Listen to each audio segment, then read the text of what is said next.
So then we talked about how the research might say something, school might have said something, but they didn't see that patient.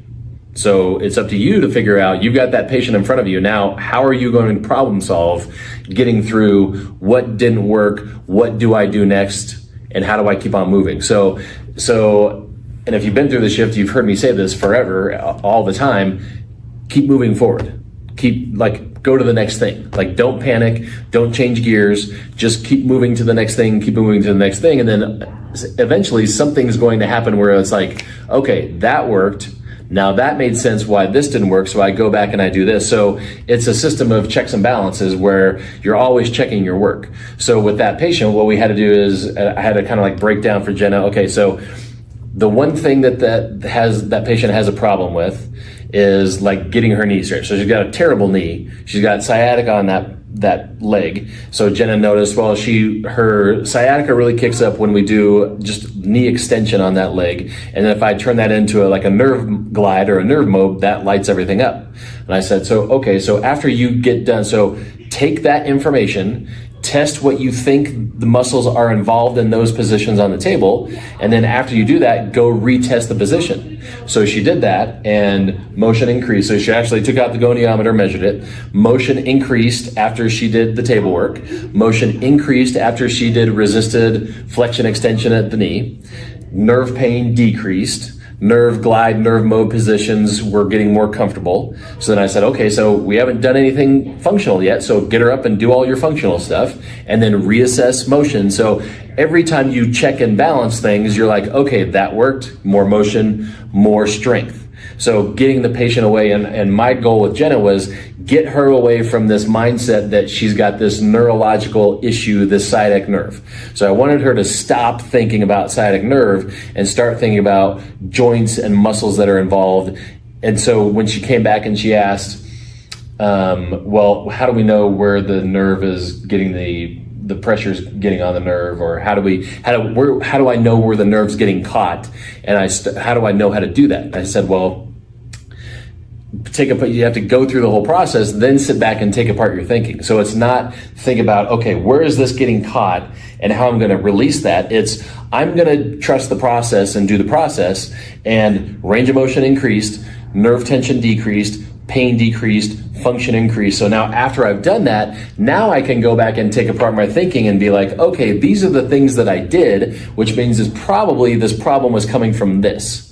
So it's reverse engineering, not letting the symptom guide your thinking. You trust the process, you do the process, and then you can reverse engineer where it's coming from, which is hard for students because you guys, once again, only know what you've been taught and what you've experienced. So since she hadn't experienced that, and the only thing she has to fall back on is symptom-based thought processes, that's what was getting her confused. Yeah. Okay.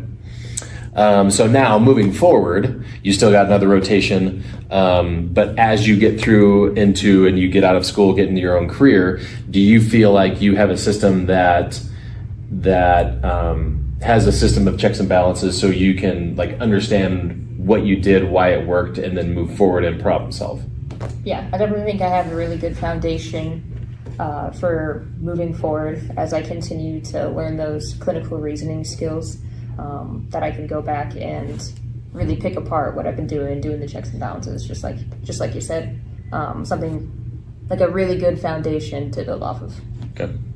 And the thing to remember with Jenna and the students that come through here, I don't give them the shift material. So she has the manual with all of the NFTs and the palpations and all that, but they don't go, and she didn't go through the critical thinking. She didn't go through the neuromuscular review modules. So what I told her is, the reason why you're getting stuck in your processes right now is you haven't gone through the critical thinking module, and the critical thinking is what you don't get in school. So remember, it doesn't matter if you're in high school, undergrad, grad school. School doesn't teach you how to think, it teaches you what to think.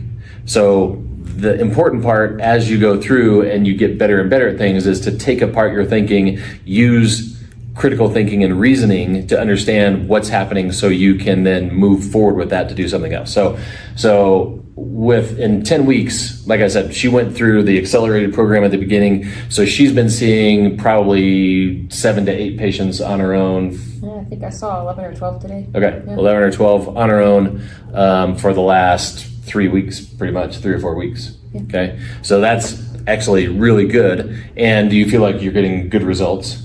Yeah. Yep. So patients tell me, hey, she's fantastic. She's really good. Is she going to work here? And I keep telling them, no, she's got to go back to another year of school. And then I got to convince her to live in Colorado after that. So even though she doesn't have all of the pieces, I told her the other day, I could take her and stack her up against any other PT student in her class. And I guarantee if I put them both in an outpatient clinic in a setting similar to this, she would crush the other student just because she understands a totally different way of thinking. And I would put her up against any other PT in town too. So I could take her and drop her in any PT clinic in town, and she would outperform the PTs that have 5 years of experience. Flattering. Yeah. I didn't tell her that yet, so you're first to hear. Okay.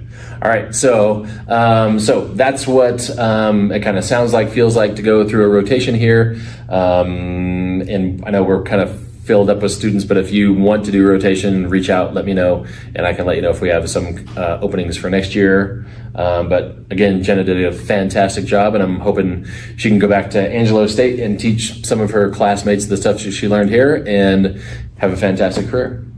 Thank you. Yep.